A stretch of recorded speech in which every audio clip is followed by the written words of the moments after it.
It's a great view of Swindon from up here in Old Town. I'm Paul Langcaster, and for many years I produced Swindon's local channel on Swindon Cable. And one of our popular features was a look at local history, Swindon through the years, comparing the pictures of the past with those of today. Well, in this Swindon's 175th anniversary year, we thought it'd be appropriate to do more of the same. This time we're turning back the clock 31 years to 1985. The clips were all recorded as part of Swindon Cable's news programme Focus on Swindon that reported on news and events all over the town. In this programme we'll remember the old police station, we're off to the library before the more permanent building was built, and we're off to Oakfield School. So enjoy a look back at a changing Swindon, and do remember at the end, please like, comment or share.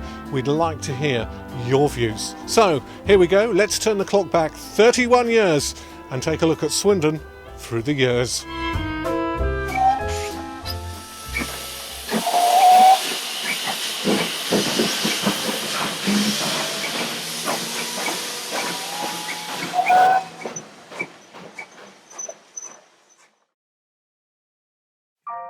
Delving into the Swindon Cable archive, we're turning back the clock to the mid-1980s, discovering forgotten sites in a changing town.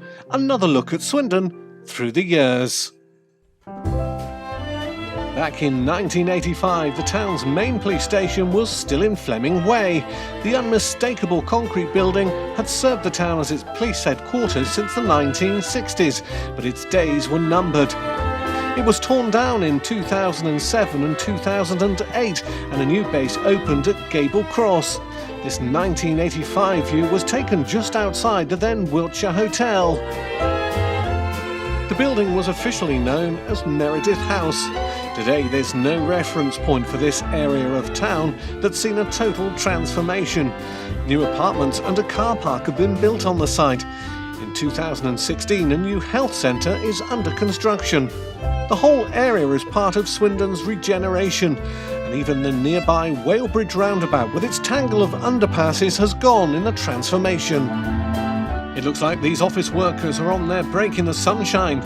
We remember the tower, but the considerable police offices are mainly forgotten, along with the connection to the nearby law courts.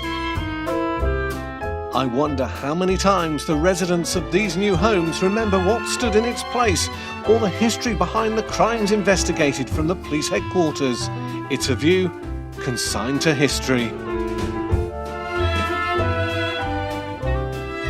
Here's the modern view of the Regent Circus Library just behind the town hall.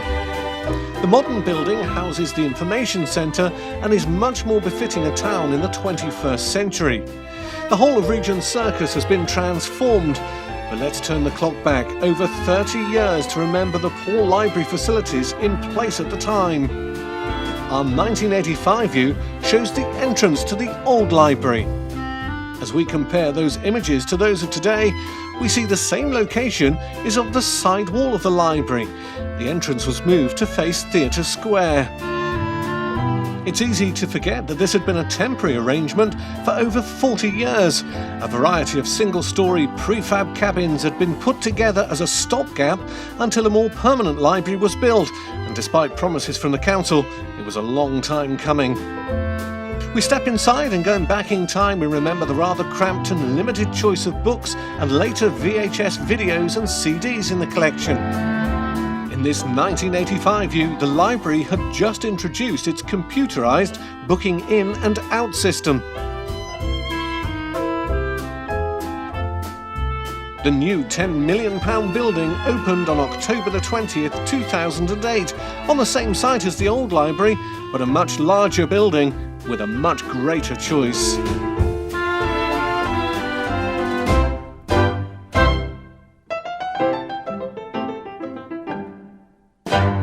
Built in the 1970s and replacing Swindon's old railway station frontage, Signal Point is the name of the 13-storey office block that first greets rail travellers arriving in the town.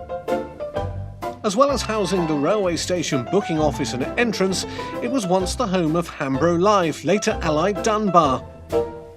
As an office block, it's now been empty for a number of years. The plan is to turn the building into apartments, another sign of just how Swindon is yet again changing and adapting to modern needs. In the last few years, the forecourt's been given a facelift and provides a new home for the Millennium Clock.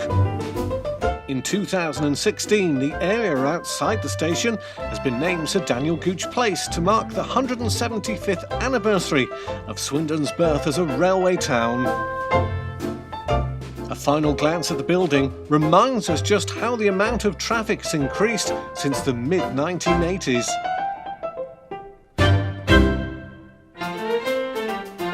Now to the railway village and the former Great Western Railway Museum in Farringdon Road. It was built as a barracks to house men and later used as a Wesleyan chapel. Our views from 1985 show it's still in use as the town's GWR museum, having been set up in the early 1960s. There were 2 floors of exhibits, including several steam engines, and it stayed as a museum housing the locomotives and other historic relics until it closed in October 1999, when the new steam museum opened in part of the old railway works. We move forward 31 years. Watch the large locomotive wheel between the towers disappear. It will always have fond memories for many people around the town. It still stands, and the building now houses a youth centre known as the Platform.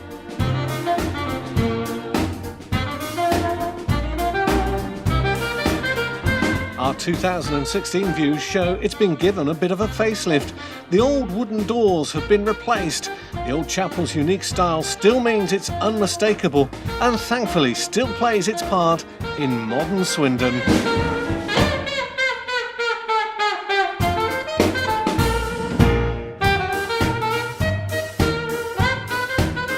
You could call this a sign of the times. This is one of Swindon's disappearing schools. The Oakfield School site in Marlow Avenue's had quite a history since our 1985 view. The old Oakfield School closed in July 2000 and was taken over by the University of Bath as a second site.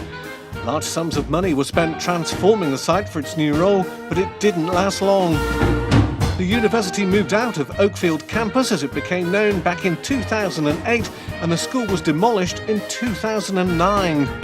When our 1985 view was taken, the register was still being called. Today, the wood and blue hoardings hide the scars left where the school was demolished. The signs still show the way to Oakfield. The gates are locked and the site's been cleared. There's no sign today of the old school buildings. It shows how once again educational needs in the town have changed. Oakfield School is just a distant memory remembered by former pupils and teachers.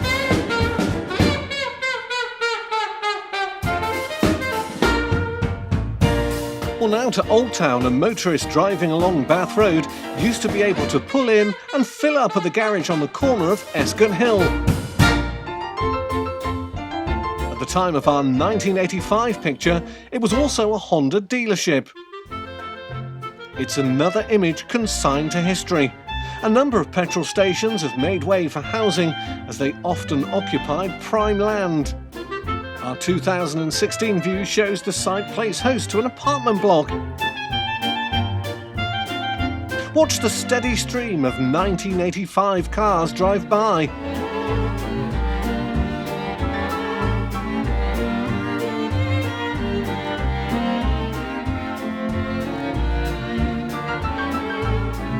Less than £3,000 for a Honda van. That really is history.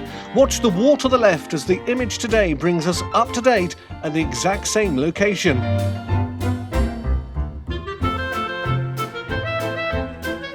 This is one of many petrol stations that are now in the past, mainly due to supermarkets selling fuel at competitive prices.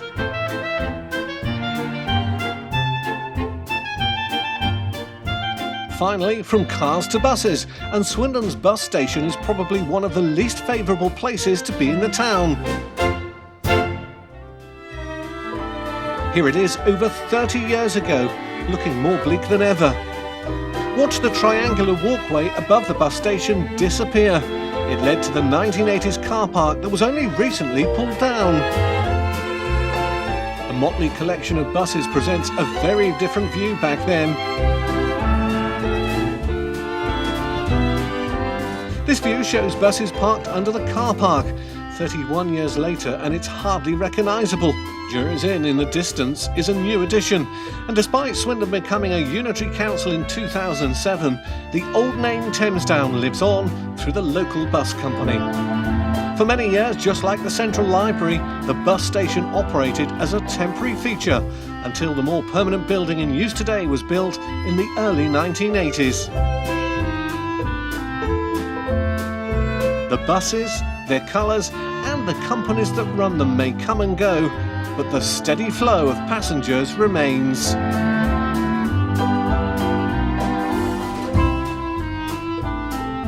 Discovering forgotten sites in a changing town, delving into the Swindon Cable archive for another look at Swindon through the years.